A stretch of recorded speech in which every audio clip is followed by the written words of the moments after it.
Now that the IPL action is behind us, the West Indies players can do one or two things. One, either keep performing, or two, ones who got bought for big money should actually stop performing, seeing that them get that big contract. And unsold players now, unsold players have this long road of getting in a lot of games and getting better for Our action Pollard, our Pollard 2020. can just come out of hiding. Welcome, Sports Nation, to Sports DTM, the sports channel where we call sports down the middle. You can expect the latest in sports news, views, and reviews from our resident analysts. No sports topic is too controversial, and no team or player is above criticism. So just smash that subscribe button and ring that notification bell to make sure you don't miss out on our balanced offering of riveting sports content. And don't forget to like, share, and leave a comment below. Welcome to Sports DTM. Greetings, Sports DTM fans, and welcome to another episode of Sports Down the Middle, your channel of undiluted sports content. Raymond and I are here to talk about this upcoming T20 match between the West Indies and India in India. Ray, how you feel about this matchup? Well, Kurt, this is the best format of the game for the West Indies, so I'm figuring that I should see some fireworks and excitement. So yeah, I'm excited. I'm glad that the ODI is over and on to the game that West Indies seem to be doing well at for the most part, or can actually do well at for the most part. If you remember, they got the victory over England, so yeah. And beating England was their most recent T20 matchup. So, in terms of head-to-head, India versus the West Indies, it's not a good look for the West Indies. This time around, they have played 17 matches between them. 16 is on show here. There was a no result match, which is not displayed here. India winning 10 of those 17 matches, West Indies 6. And India seems to be winning more in recent times. The average runs scored between the two teams, India 162.3, West Indies a little short on that 157.7. Ray, based on these set of numbers and looking at both teams' recent form, West Indies beating the number one ranked England 3-2 at home in the 5-match T20 series. India beating New Zealand 3-0. This is on the back of 2 wins in the World Cup. So India is 5-0 in terms of T20. West Indies 3-2. Yeah, as scary as it sounds, you put out the stats out there and pretty much highlighting how much of a big farm India is in. I almost feel West Indies, given this format of the game, given what's needed, given also the back for the boundary and the swagger West Indies pose, is always a threat. And India is also aware of the big threat of West Indies. And for that, I almost give West Indies the edge, or possibly not being whitewashed in this series at all. Well, technically, it's the same set of players, but India is number 2 ranked. So, of course, West Indies will look to get the upper hand against them. They did it against England, though they were at home. And some people say that it was England B team or C team. I don't support that view because England is number 1 because they have a complete squad and not because they depend on a few players. But India is going in with a full strength squad, Raymond. Some of the players who starred in the one day recently, with the exception of Virat Kohli, who did little or nothing, to our surprise, is also in the squad. Rohit Sharma. And these are a list of players who have been dominating T20 cricket, whether on the domestic stage or international stage. Based on how the West Indies performed in the ODI, the batters were poor. Do you see them having a chance against this particular squad? Well, Kurt, it depends on who them bring in, because we all saw who was there.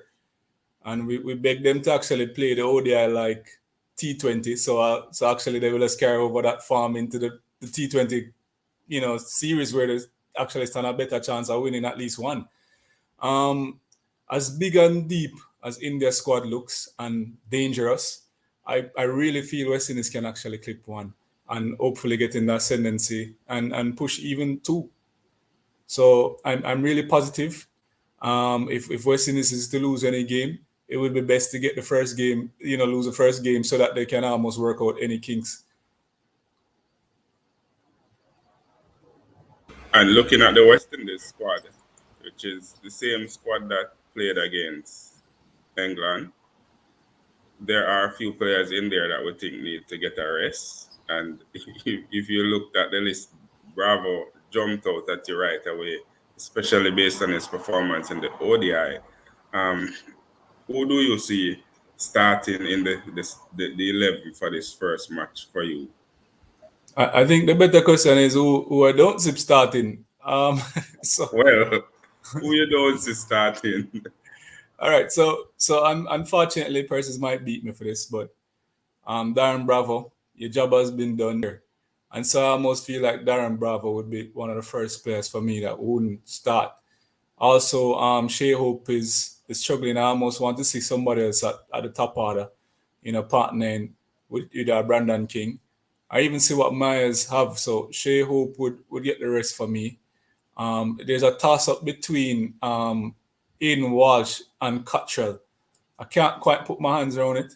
If it's between Aiden Walsh and Cottrell, who would I start? Given how the bowling attack has been, I'll give Sheldon Cottrell the nod. So Walsh for me would not start. And more or less the same lineup. Russell Chase struggle. So he's another person I actually have an asterisk around for not possibly starting. And welcome back, Pollard. Hopefully you're able to play this. This is your kind of game. If we were to listen to Holding and Michael Holding view you, this is your type of game, sir. So just shine. Just shine and hit for the skies as usual. So it sounds like you have Brandon King and Myers opening the batting for the West Indies, and that was the lineup for the last match against England. You have Puran batting at 3, Powell at 4, captain batting at 5, or you put in captain further down. So you have further down, sir. Further down. So you have Smith, Shepherd, Older, Pollard in that order. Yeah. In fact, I almost feel like even Hossein should bat before the captain. but I'm sorry, that's just me. I don't think India would see it coming if that happened anyway. Yeah, and while people might cuss you and say why you don't like Pollard, the reality is that Hossein numbers in the last couple of games is better than Pollard in terms of batting. So if you want to beat us, then beat Pollard. Tell him to perform so that him can hold a place in the top order. Outside of that, him a bat a tail. Yeah, and I don't think Pollard have a problem with batting close to the tail. In relish that, So I don't think there's that big of a problem. And I know in the T20 series against England for the matches that we lost, the top order didn't perform as well as we would have liked. And even in the ODI series against India, the top order didn't perform. So that is one of the things that we expect to see if the West Indies want to win, that the top order put together some partnership, put together some runs so that the power hitters can come in and increase the tempo and get a good score. Yeah, naturally, Kirk. The top order has always been a problem from T20 ODI. They're just not batting. Simmons would say West Indies have a batting problem. In fact, all of West Indies fans would notice that there's a batting problem, and especially it's found in the top order, who are supposed to be batsmen, and they're just not putting it together. And so the tail end persons, the all rounders, and the bowlers are the ones who I guess don't have much to lose. So then just come out with no endurance and a free mind and express themselves. And that's what we kind of want from some of these batsmen, legitimate batsmen, to do that. But that's not happening. And as such, you shuffle the team and set it up in accordance to performance and ensure that you get the maximum score possible. And I mean, based on how the bowlers performed in the ODI series, they did extremely well to restrict India for under 300 in all 3 games. So there is some opportunity there for the bowlers to deliver. But in terms of West Indies winning a particular game, what strategy you think will best suit them for this first game? All right. Well, it's really tricky, Kurt. It's very, very tricky. It's almost as if, you know, it boils down to me, the batsmen showing up. That's to me, it boils down to that, because even if the bowler don't restrict them, the maximum score India put up is 244. You understand? And West Indies batsmen on a good day can actually eclipse something like that. And I know it's T20, but on a good day they can eclipse it. If you remember the 224, it was a relaxed 224 against England. And so when they catch form, you just can expect excitement and a big score. So to me, the strategy really is setting up a proper order and ensuring that the top order perform. And that's it for me. And try and contain India, put pressure on them as best as possible. If we win the toss, what would you want them to do? Bat or bowl first? All right, I find that West Indies in the last series, it looked like it didn't matter if they bat or bowl first. But against India, I would rather them bowl first and see how best the bowlers can restrict and the batsmen just pay attention and ensure that they know what run rate is required and play accordingly. Take your singles, and choose your shot selection properly. I hear you talk about taking your singles, and I hear the coach and the skipper on several occasions talk about that. It not materialized yet. You still have hope that this will happen. That's all I can have in a skirt. That's all I can have, because the truth is that is part of the game. You're not going to always hit for the boundary and so forth. I mean, that there's the singles, and then there's continuously pushing the ball to find some gap and getting some 4 runs. It don't have always be six. You have some batsmen in the past, West Indies batsmen, some of the greats. When they play, they don't hit a lot of sixes. But believe me, them push the ball around and get a lot of fours, and that can go far away in any one of these games. And of course, the selectors, as always, seems to surprise us by picking players who we know now perform. And just to reflect on the conclusion of the IPL mega auction, there is Shemron Etmire and Evan Lewis, both who were bought.